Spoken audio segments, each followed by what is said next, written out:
Dear students, today we will discuss the different types of operating systems in a pictorial manner. I believe that you have gone through my previous slides, which I have shown in my discussions on the types of operating systems. So this is in continuations to that particular discussions. So the very first things we will talk about batch operating systems. In the batch operating systems, computer only do one thing at a time. That means it is doing only one thing at a time. That means, say for example, this is a process. Different task is being given to different processes, job 1, J1, J2, like that up to Jn. And this is a operating systems that used to control the various resources and see that how the individual job has to carry out. So when this particular process is need to carry out, at that instant the CPU has to get on. So I put it this one as process. So the first job, it will be taken by CPU. Then the CPU will save the first job into the main memory, that is the RAM,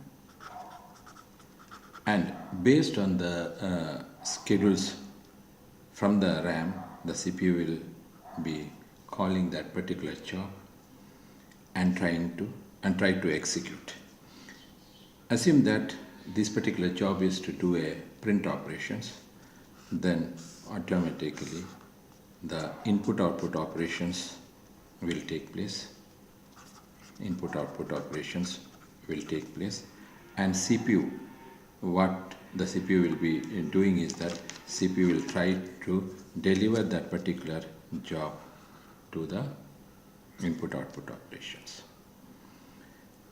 And at that instant, the CPU will go to the ideal state.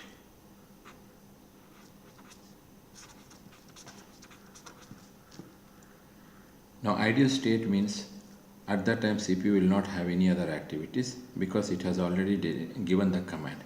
And once the command is given, it will come to the input-output operations memory. And if the operation of a J1 is just a few lines to print out, and if that command is remains in the memory, or the memory can take that one into their memory and able to print out, then at that time CPU will not have to bother the rest of the activities what the printer is doing, and immediately it will go to the ideal state. And input-output operations, after carrying out the print-out operations, what it will do is that it will respond back to the CPU and state that this particular operation is executed. And after that, CPU will then in turn, it will go to the terminate positions or terminate this particular job. Terminate job. Which job? The first job is J1. Now immediately after that, CPU become active, and from here the next job will be coming.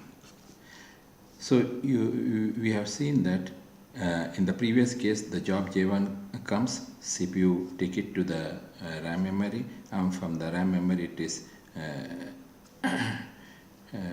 called back and CPU will try to process it, and if the process operation is for the printout, then it will give input output command, and input output operation will do the printout. After printout operation, the CPU will able to understand that okay, this entire activity is over, and then it will go back to the terminate, and during that time or during that phase, CPU which was in the idle state return back to active and accepts the next J2 which were waiting for the CPU to accept it. So this is the activities in the case of batch processing, one after another. So the advantage is that in this one is that it increases the performance. The advantage part is that the advantage part in this case is that it increases the performance. But now if you look across the disadvantage part, the disadvantage part is that in this case turnaround time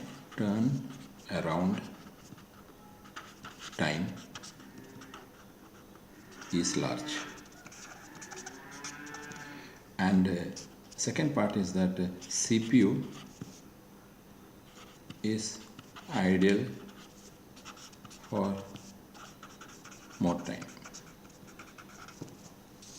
So these are the two things. Now here turnaround time means what?